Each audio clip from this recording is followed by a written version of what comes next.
been a long day. Kind of has, hasn't it? And now more of the Pat McDonough Show on Talk Radio 680. Okay, welcome back, everybody. I'm Pat McDonough. Very excited tonight. I have my friend Jimmy Mathis, who is a candidate for the state senate in the 42nd district, right up there along Bel Air Road and upper North County and all those areas up there. All the way to the Pennsylvania line, all the way down to the city line. There you go. Stay away from the city line, son. So anyway, I'm going to take one call here. We have a call. And it's Arnold in Severna Park. Arnold, you're on the air.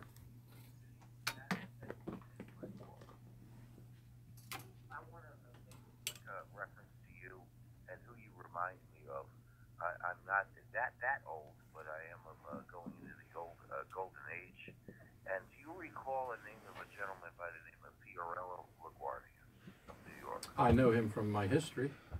Yes, that's who you remind me of. You are the Fiorello LaGuardia. You mean I can read the comics on Sundays? Of Baltimore County, yes. That's what Fiorello LaGuardia, the mayor of New York City, famous back in the 30s and the 40s, and he LaGuardia Airport is named after him, and he used to read the funnies on the radio in New York City to all the little children. Yeah, my mother, who was a little children then, told me the story about him. But I was listening to a documentary about him today on my iPhone, and it's amazing what these things can do today. Even me at 50, I'm just blown away by all this technology. But he was fighting the same thing that you are and Trump is. Yeah, he was fighting corruption. He was a reformer. Yeah, with the liberals, and back then, even in the 30s, he was saying these are liberals and they are trying to destroy our city and our way of life. And it was totally amazing. But I'll make it quick, and I have to agree. Hogan has no support from me, and I am retiring and voting with my feet. Oh, okay. Before I do move out, I will be voting for the local people and the congressional districts I have to be. But this guy, he's a rhino. You know, I'm sorry. I can never vote for somebody like him. All right, thank you, Arnold. But Jimmy, I want to get back to you. One of the things we will need in Baltimore County that I have thought for years we do not have, quite frankly, not that much liberal and conservative, and that's important, of course, but we do not have an aggressive group of people in our delegation fighting and being really aggressive. Right. And we're going to need it because we have now become the stepchildren of Maryland. Baltimore County gets nothing. Everything goes to Baltimore City. Baltimore City is the poor baby that needs all the help, needs all the milk. We are like the stepchildren. And then second in line is Montgomery County and Prince George's County. I remember an example on the Florida House last year. We were reviewing the budget, and an amendment came up to give Baltimore City children the right to ride all of the buses in Baltimore City free of charge. Mm-hmm. So I just couldn't take it anymore because another amendment had come up just before that, giving the Baltimore City school system additional money all of a sudden. I stood up and I hit the button and I said, Mr. Speaker, and he said, yes, delegate from Baltimore County. I said, I got to tell you, I don't know if this will do any good. It might not mean anything, but I'm getting sick and tired of it. I have the second oldest schools in the country, in the state. I have a lot of disadvantaged and poor children. Why can't my kids ride the buses for free? You know, that would be a nice break for us. Everything I see going on here, it's a benefit to Baltimore City. No, you got to fight for your constituents. We do, and you're gonna have to do it more than ever as the new state senator, because you're going to be outnumbered. Can I just make one point to that previous caller? I think sure. we need to be very careful when we, and no disrespect to the caller, but when we start labeling people and demonizing them as liberals or extreme Democrats. I think for the most part, and I really believe this, delegate, most Americans want the same thing. Really, we do. Okay, we want to live in safe communities. We want to provide for our families. We want a good paying job. We want to put a roof over our head. We want enough money for whatever our vices or hobbies may be in the world. From a sales, I keep coming back to the sales methodology of this. I have no problem with somebody that, from an ideological standpoint, disagrees with me. I'd rather have a conversation with them and try to explain why conservatism, why free market capitalism is the path to prosperity, why this is the right way, why it makes sense. I think that we have to be very careful as politicians, as members of the media, not to alienate large portions of of the population. That doesn't mean that we capitulate to it by any means. Okay, we can still be principled in what we believe, but we have to constantly be making the case on why this is the right decision to make. And that comes back to, not in a condescending way, but why we need to constantly be educating people out there on why this is the right way to go. We need to do that, but I'll tell you it's very difficult. And the reason it's difficult is because there is a real lack of honesty in the culture and a real lack of honesty in the media. Besides you and I and a few other folks on talk radio who have the ability and the opportunity to go out and explain things to people, beyond that, we really don't. Right. And there is this great misinformation machine like the Baltimore Sun, television, which you're in television, I'm in television, and I have good friends in television, but they really do not cover things in a way that is thorough and investigative and long term. It's a short pop bang, there's a body on the sidewalk, there's the chalk, there's the yellow tape. What's this all about? You never find out. So we have a great challenge, and yes, we need to stick to what we believe in, and we need to try to articulate it. You know, I used to work for Donald Schaefer. It was an interesting thing. I was only 24 years old, and he was a strange, I won't say he was a strange, he was an interesting guy. But, you know, he told me, and of course he only thought about the city, which was wonderful, but he said, Pat, if you ever become the leader, he said, you are going to, and this goes with what you're saying, because being the executive is different than being a legislator.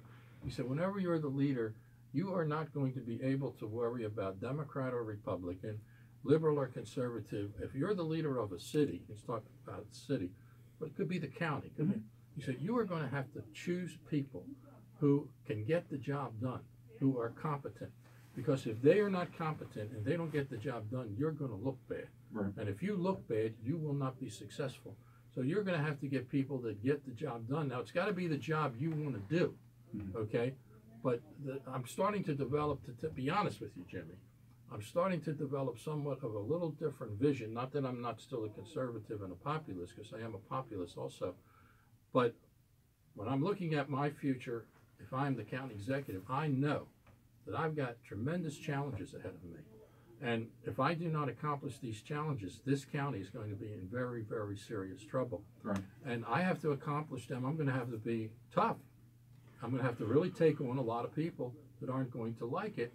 But if I don't get it done, it's not going to get done. No, it's not rocket science. As county executive, you would have to put what is best for Baltimore County first, not what's best for Baltimore City. Yeah. Same way that the mayor of Baltimore City is, you know, delivering what her constituents want, which is why the whole country was set up on the best governing happens at the local level. You know, which is why there's a 10th Amendment. I mean, but you know, seriously, I mean, things that we have navigated away from, where we really have abandoned a republic and a representative government in so many different ways. I mean, it's been a slow creep away from these founding principles, but we have. And you're right. I mean, in so many different cases, you have politicians that are not representing their constituents. Again, you have politicians that are supposed to be representing people in the county, that you got money flowing into the city, and you have to put what is in the best interest of your constituents first. Well, the point about that is that one of the things that I think will be different for people in Maryland, to have someone elected to a high-profile position like Baltimore County Executive, who begins to say different things than they've heard from other high-profile politicians. You take example the mayor. She says a lot of things I would never say, but as county executive, I will say a lot of things other county executives and liberal leaders in this state would never say. Well, I will say that. Give me an example of something that the mayor said that you're referring to. Well, not right off the top of my head, but I mean, in the beginning of her administration, she said that we can't arrest our way out of this problem. Well, that's a common thing that's said all the time, and it's not accurate and it's not true. When we had 66,000 arrests in 2007, we had only 197 murders for the first time. Okay. You can arrest your way out if the arrests are done the right way. Well, that's the problem. All of a sudden, you go back to 2005 under Martin O'Malley, where you're locking up a quarter of the city's population, you're stripping people's civil liberties away, you're damaging the relationship between the community and the police department. This comes back to what I was talking about during my program. You got to be very careful not to overcorrect on this kind of stuff. You know. Well, no, it's not. It's not the question of overcorrecting. It's the question of correcting properly. New York City is an example. The New York City neighborhood sector policing is tremendously successful. it is a form of what O'Malley did, but O'Malley didn't do it the right way. Right. But it can be done, and it's successful.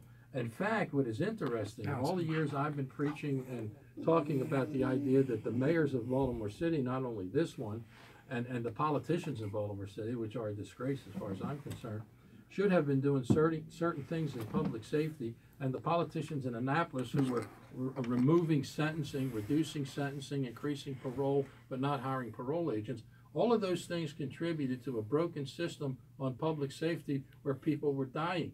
And I preached about that. Now, all of a sudden, the governor and the mayor and the city police commissioner are on my team. Sure. They're doing all the stuff I talked about all of a sudden, and guess what? It's been successful. But look, I'm not going to sit here and stump for Mayor Pugh. I'm not a Democrat, so there's a lot of things that she does that are not going to be in harmony with my ideology.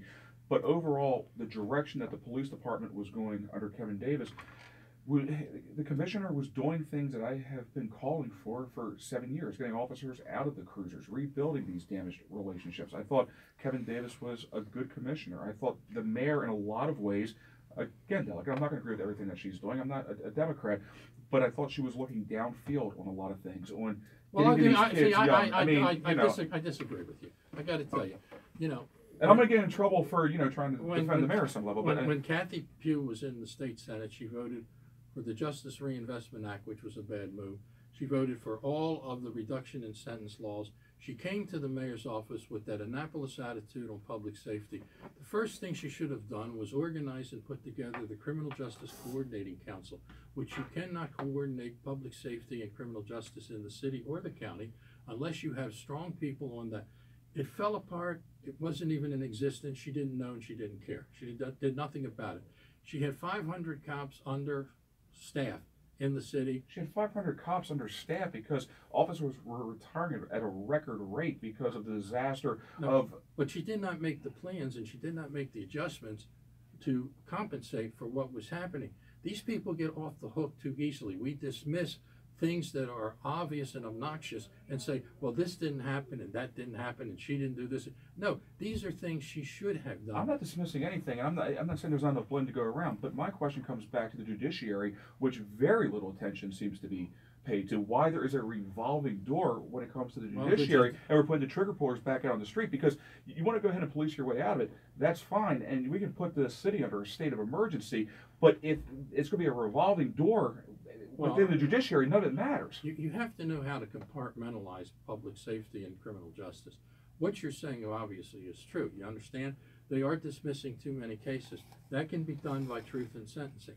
But they are dismissing cases. But that in itself is a separate problem. If I was the mayor of the city, or when I'm the county executive, number one, I'm going to have a court watch program. I'm going to bring in retired people, college students, everybody. I'm with you on that. Absolutely. We're going to have a website, and everybody's going to know how every judge acts. And if a judge or a public official in my county does something stupid, I will come out publicly and say something about it. I will not withhold. Let me ask you a question real quick. Why does that have to happen through the government? MAD wasn't instituted by government. Civilians doing that. So the public outrage isn't there when it comes to the crime at the end of the day. Because there's no leadership. There's no real leadership. In Baltimore County, there will be leadership. For example, one of the first things we will do is we will spread out the police centers. Instead of having 7 major police precincts, we will have up to 20 police centers. That's what they do in New York. We will be your blue neighbors in your neighborhood. The second thing we will do is we will have citizens on patrol in every community. The Northwest Citizens on Patrol in the Jewish area is one of the best in the country. I will expand that from Dundalk to Arbutus. The leader makes the difference. Giuliani made the difference. If you are not a leader on criminal justice, if you are not a leader with courage, if you are not a person who will stand out and stand up and speak out as the leader, if you want to be just another politician, that's what you're going to be. And see, that is what I see too much in politics today among leaders. It kind of gets about what you're talking about. I agree with the conservative promotion. Right, and I agree with you, but we're talking about the executive branch, and I'm just saying it seems like there is a real breakdown when it comes to the judiciary, when it comes to sentencing, and this revolving door that we're dealing with. Well, that's a compartmentalized issue. It's a side issue that's just as important as what I'm talking about, but it has to be addressed differently. As the leader of the county, I will have court watch, I will have people involved, I will have Well, the citizens. court watch handles that. I mean, that's No, it's it's part. It's part of it. Well, the part which you were concerned about, which you're 100% right on, is where is the outrage in the city, okay? Right. The outrage sometimes takes leadership, all right? There are a lot of great people in the city. There are a lot of great people in these communities, black and white, mostly black and young, who want to lead, who want to make a difference, who want to do things. But they don't have the confidence in the system because the system was not speaking out. Now the system is beginning to speak out and take action, actually doing things I said they should have done 3, 4, 5 years ago. In Baltimore County, we will take that action immediately. You will know where your county executive stands. He will be in the streets with you. And when you want to protest and when you want to do things and when you want to change things, the message will be clear to the criminal element. And they are evil geniuses. They're not stupid. They will know you don't go into Baltimore County, break into a shed, carjack, Right. assault some, because County Executive McDonough will lock your ass up quick. Well, I look forward to working with you next year. And I promise you, I will not lock you up. We'll be right back. We got a lot of callers. You want to take some Yeah, calls? sure.